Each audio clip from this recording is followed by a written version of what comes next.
ओम सभी को सादर नमस्ते जी। मैं राहुल आर्य अपने यूट्यूब चैनल वैदिक धर्म पर आपका बहुत बहुत स्वागत करता हूँ। आज का जो हमारा विषय है आर्यवर्त देश की सीमाएं और आर्यों का जो देश है वो कौन सा है, और आर्य स्वदेशी थे या विदेशी, और मनुष्यों की जो उत्पत्ति हुई थी वो सबसे पहले कहाँ हुई थी।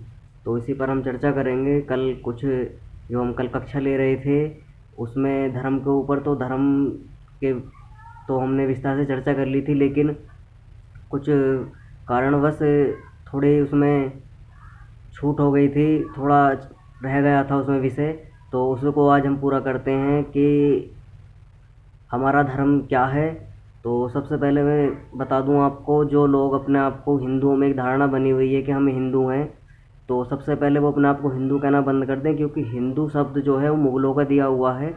और उसका आप सर्च करोगे डिक्शनरी आदि में भी, गूगल पे भी जाकर, तो आपको अनेक प्रकार के उसके गलत शब्द जो हैं उसके विषय में लिखे हुए हैं। चोर, डाकू, हत्यारे, लुटेरे, बलात्कारी, दुराचारी। तो इस प्रकार का शब्द उपयोग किया गया है मुग़लों के द्वारा हमारे, जिसे तुम बड़े शौक से हिंदू हिंदू करते हो। तो हम सब आर्य हैं, भारत में रहने वाले जितने भी मनुष्य हैं सब आर्य हैं।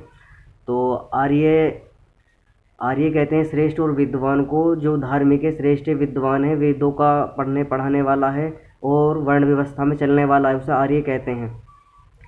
तो आर्य विदेशी नहीं है, आर्य स्वदेशी हैं। और आर्यों से पहले इस देश में कोई भी नहीं रहता था, क्योंकि सबसे पहले आर्यों का ही जो ये देश कहा गया है वेदों में, इस मनुस्मृति में स्पष्ट लिखा गया है। और जो सबसे पहले आर्यों की उत्पत्ति हुई है, वेदों में स्पष्ट है कि आर्य इसी देश के निवासी हैं। और जो आज का जो प्राचीन वर्तमान का जो तुम जिसे भारत कहते हो, प्राचीन आर्यवर्त, जो मनुष्य की जो उत्पत्ति हुई थी वो सबसे पहले, जो आज का वर्तमान का तिब्बत है, उसको त्रिविष्टक कहते हैं। सबसे पहले मनुष्य की उत्पत्ति वहीं पे हुई थी, वहीं से सभी जगह मनुष्य जो है फैला है। पूरे जो दुनिया में जितने भी देश देशांतर हैं सभी में यहीं से सब मनुष्य गए हुए हैं उधर।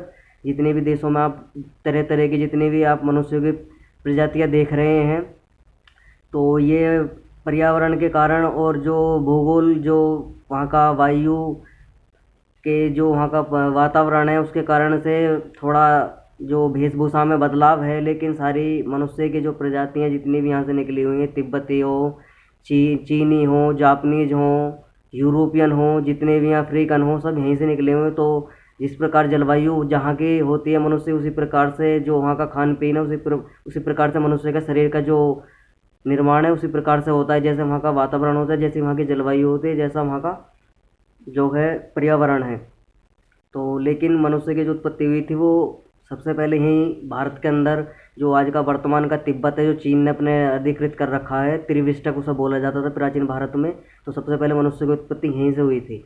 और हमारा वैदिक धर्म इसलिए इसे कहा गया है कि वेद, क्योंकि जितनी भी सारी विद्याएं हैं वो सब वेदों से निकली हैं, और वेद ही मूल ग्रंथ हैं हमारे धर्म के। तो धर्म वो होता है जो सार्वभौमिक और सभी पे लागू है, सारे मनुष्यों पर लागू है। तो सभी को धर्म का बराबर अधिकार है सबके लिए। कोई किसी की छूट नहीं दी गई है धर्म में, कोई किसी प्रकार की कि कोई धर्म का पालन नहीं करेगा। धर्म का पालन सभी करना है और सभी को करना है। जितनी भी मनुष्य संसार में फैला हुआ है, धर्म सभी पर बराबर लागू है, कोई मानो या ना मानो, लेकिन धर्म सभी के लिए बराबर है। और जितने भी आप तुम देख रहे हो देश देशांतरों में, जितने भी अपने तरीके से लोगों ने जैन, बौद्ध, ईसाई और यहूदी, मुसलमान, जितने भी ये बना रखे हैं अपने अपने तरीके से, ये धर्म नहीं है। ये सब मत पंथ संप्रदाय और फिरका हैं। तो ये धर्म नहीं है। और हमारा जो वास्तविक धर्म है, ये हमारा सत्य सनातन वैदिक धर्म है। सत्य सनातन इसलिए है क्योंकि जो सदा से है, सदा है और सदा रहेगा। जो आज का बनाया हुआ नहीं है और ना इस सृष्टि का बनाया हुआ, अनेक को गणना नहीं की जा सकती, इतना पुराना हमारा सत्य सनातन वैदिक धर्म है। और वेदों का जो वेद जो हैं इतने पुराने हैं कि वेदों को जब भी सृष्टि होगी तो यथापूर्वक हर सृष्टि में यही ज्ञान दिया जाएगा। इससे अलग दूसरा ज्ञान किसी को नहीं दिया जाता। तो वेद इसलिए सत्य हैं, सनातन है वेद भी। वेदों का ज्ञान कभी भी खत्म नहीं होता है, कभी नष्ट नहीं होता है। वेद का जो ज्ञान है वो यथापूर्वक ईश्वर के पास रहता है। और जैसे ही सृष्टि का निर्माण ईश्वर करता है, तभी दोबारा से ईश्वर अपना जो वही ज्ञान दूसरी सृष्टि को देता है।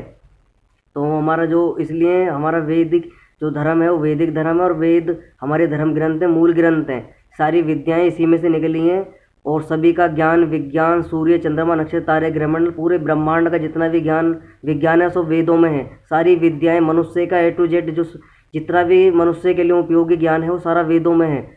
वेदों में जितना ज्ञान है वही मनुष्य के लिए है। मनुष्य उससे आगे का विचार भी नहीं कर सकता है। मनुष्य की बुद्धि सीमित है, कर्म करने में स्वतंत्र है, लेकिन मनुष्य की बुद्धि जो है सीमित है। लेकिन मनुष्य ये सोचता है कि मेरी बुद्धि विस्तार है, विस्तारित नहीं है। जितना ज्ञान मनुष्य के लिए उपयोगी है उतना वेदों में है। ईश्वर ने इतना ज्ञान दे रखा है, मनुष्य की बुद्धि का कितना विस्तार है वो ईश्वर को पता है, इसलिए ईश्वर ने अपना ज्ञान वेदों में दे रखा है। तो अपने आप को हिंदू ना कहें, आर्य कहें, वैदिक सनातनी कहें अपने आप को। हमारा जो धर्म है वो वैदिक धर्म है। वैदिक धर्म सबसे पुराना है और सबसे नया भी है। ये कभी नहीं बदलता, ये नया का नया है और पुराने से भी पुराना है, तो ये कभी भी नष्ट नहीं होता है। अनेकों प्रकार की ऐसी ऐसी सभ्यताएं यहाँ आकर चली गई। 1,96,08,53,124वां वर्ष इस टाइम सृष्टि को चल रहा है, इस वाली को। इतने इतने दिन तो इस सृष्टि को बने हुए और इतना पुराना ही हमारा अभी अगर इस सृष्टि से भी लगाओ तो इतना पुराना धर्म हमारा हो चुका है। और ऐसे ऐसे जन कितने दुराचारी कितने अन्यायचारी आए हमारे राष्ट्र पर। और महाभारत काल को देखो आप या रामायण काल को देखो, तो आज तो कुछ भी ये नहीं है इतना दुराचार। इससे भी पुरानी पुरानी भयंकर सभ्यताओं को ये भारतवर्ष झेल चुका है। तो जो सनातन को नष्ट करने की बात करते हैं वो मूर्ख हैं, वो सनातन को कभी ख़त्म नहीं कर सकते, क्योंकि सनातन कोई मनुष्य नहीं है जो सनातन को मिटाया जा सके। सनातन एक सभ्यता है, एक नियम है, उसको कभी कोई भी ख़त्म नहीं कर सकता है। तो उस पर हम चर्चा कर लेते हैं। हमारा जो धर्म है वो सत्य सनातन वैदिक धर्म है। अपने आप को आर्य कहिए, वैदिक कहिए, सनातनी कहिए। और जो कोई आपसे पूछे हमारा धर्म क्या है, हिंदू ना कहकर अपने आप को बताएं हम वैदिक धर्मी है। हमारा सत्य सनातन वेद, हमारा संविधान जो है वो वेद है। हम वेद अनुसार जीने वाले हैं। हम श्री राम वेदों के अनुसार चलते थे, श्री कृष्ण जी वेदों के अनुसार चलते थे। महर्षि मनु हमारे पूर्वज जितने भी सभ्यताएं आज तक हुई हैं प्राचीन भारत से लेकर अब वर्तमान भारत तक, तो हम सब वेदों को मानने वाले हैं। वेद ही हमारा धर्म है। अपने आप को सत्य सनातन वैदिक धर्मी कहें। तो हम चर्चा कर लेते हैं देश देशांतर जो हमारा आर्यवर्त की सीमा है। तो देव अर्थात दिव्य गुण और दिव्य आचरण वाले विद्वानों के निवास स्थान से युक्त सरस्वती नदी प्रदेशों के जो बीच का स्थान है उसको दिव्य गुण व आचरण वाले विद्वानों द्वारा बसाए और उनके निवास सुशोभित देश को ब्रह्मवर्त कहा जाता है। तो आर्यवर्त को ही ब्रह्मवर्त कहा गया है। ऋषि दयानंद ने इसे अपने शब्दों में देव शब्द दिव्य गुण और आचरण युक्त विद्वान प्रसिद्ध है अर्थात जानकारी के लिए। पर देव विषयक समीक्षा देखिए। महर्षि दयानंद ने ब्रह्मवर्त देश के स्थान पर आर्यवर्त पठन का ग्रहण निम्न प्रकार दिया है। तो आर्यवर्त इस देश का नाम है। आर्य सबसे पहले इसी देश में आकर बसे थे। जो तिब्बत है वर्तमान का, वहाँ से जब सभ्यता शुरू हुई तो जब देश देशांतर में मनुष्य फैला तो सबसे पहले आर्य इसी देश में आकर बसे थे जिसे आप वर्तमान का आर्यवर्त कहते हैं। तो ये आर्यों का प्राचीन स्थल है और इससे पहले कोई भी आर्यवर्त देश में नहीं रहता था और ना आर्यवर्त देश से पहले इस देश का कोई नाम था। तब यहाँ पर विद्वान लोग आर्य लोग बसे तो तब से इस देश का नाम आर्यवर्त पड़ा। तो ये विद्वानों का देश है। तो यहाँ पर देश देशांतर से जितने भी भूगोल में जितने भी देश फैले हुए हैं, सभ्यताएं जितनी फैली हुई सब यहीं से विकसित हुई हैं। सब यहीं से ज्ञान विज्ञान को सीखकर यहीं से गए हुए हैं। लेकिन लोग वर्तमान के जो भारतीय पीढ़ी है वो अपने प्राचीन गौरव को भूल चुके हैं, पूरे प्राचीन भारत के इतिहास को भूल चुकी है। हमें प्राचीन भारत के इतिहास में लौटना पड़ेगा, अपनी सभ्यता को अपनी संस्कृति को समझना पड़ेगा। नहीं तो लोग हमें ऐसे ही मूर्ख बनाते रहेंगे, हम जंगली थे, हम कुछ नहीं जानते थे, सारे ज्ञान विज्ञान विदेशों का दिया हुआ है। उस प्रकार की जो मानसिकता हमारे देश के नागरिकों में फैली हुई है उसको निकालिए। आप ही संपूर्ण सृष्टि को ज्ञान विज्ञान देने वाले हैं, आप ही जनक हैं। तो आप समझिए इस बात को। तो महर्षि दयानंद सरस्वती आगे भारत की सीमाओं को उल्लेख करते हैं। उत्तर में हिमालय, दक्षिण में विंध्याचल, पूर्व और पश्चिम में समुद्र तथा सरस्वती, पश्चिम में अटक नदी, पूर्व में द्वादशी, नेपाल के पूर्व भाग पहाड़ से निकल के बंगाल, असम के पूर्व, ब्रह्मा के पश्चिम और होकर दक्षिण के समुद्र में मिलती है। जिस नदी को ब्रह्मपुत्र कहते हैं, जो उत्तर के पहाड़ों से निकल के दक्षिण के समुद्र की खाड़ी में मिली है। हिमालय की मध्य रेखा से दक्षिण और पहाड़ों के भीतर और रामेश्वरम जो तमिलनाडु का जो एक क्षेत्र है रामेश्वरम। तो विंध्याचल के भीतर जितने देश हैं उन सबको आर्यवर्त इसलिए कहते हैं कि यह आर्यवर्त देव अर्थात विद्वानों ने बसाया और आर्यजनों के निवास करने से आर्यवर्त कहलाया। तो कहने का अर्थ ये महर्षि दयानंद का कि ये जो देश है उत्तर में हिमालय पर्वत से लेकर और दक्षिण में जो तुम्हारा विंध्याचल पर्वत है, ये यहाँ से लेकर इधर पश्चिम में चले जाइए, सिंधु नदी से लेकर जो पश्चिम का जो क्षेत्र है, पश्चिमी समुद्र है, वहाँ तक आर्यवर्त की सीमाएं हैं। तो जो ये देश विद्वानों को बसाया हुआ देश है, तो इसलिए इसे आर्यवर्त कहे। आर्यों ने इसी देश का निर्माण किया था। आर्य ही सबसे पहले इस देश में आकर बसे थे। और आर्य कौन है? जो वैदिक परंपरा को मानता है, वेदों को मानता है, वैदिक सभ्यता को मानता है, वैदिक संस्कृति को मानता है, वैदिक संस्कृति को फॉलो करता है, वह आर्य है।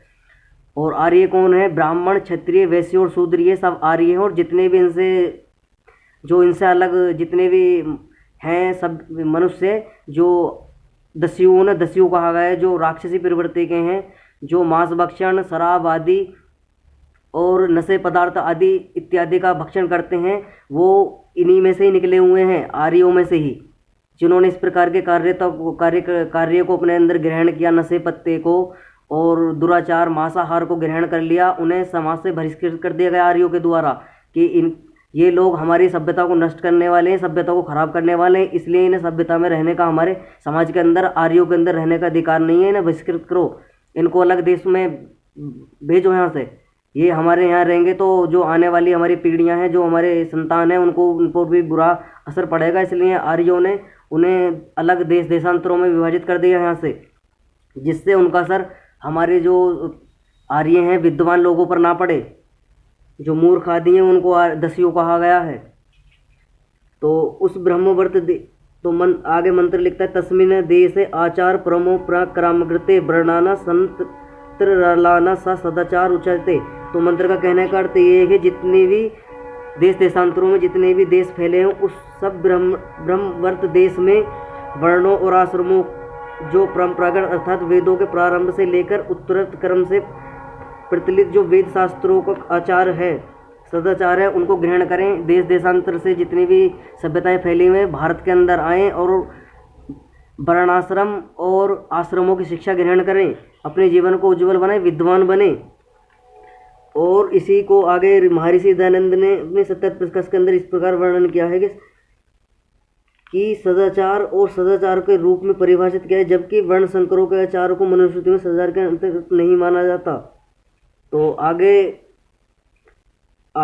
मंत्र में इस प्रकार वर्णित है कि उस देश में ब्राह्मण आदि और अन्वस्कार और वर्णसंकर जातियों का कुल परंपरागत जो वही सदाचार कहा जाता है। तो आगे इस पर विस्तार से चर्चा कर लेते हैं। मंत्र क्या कह रहा है?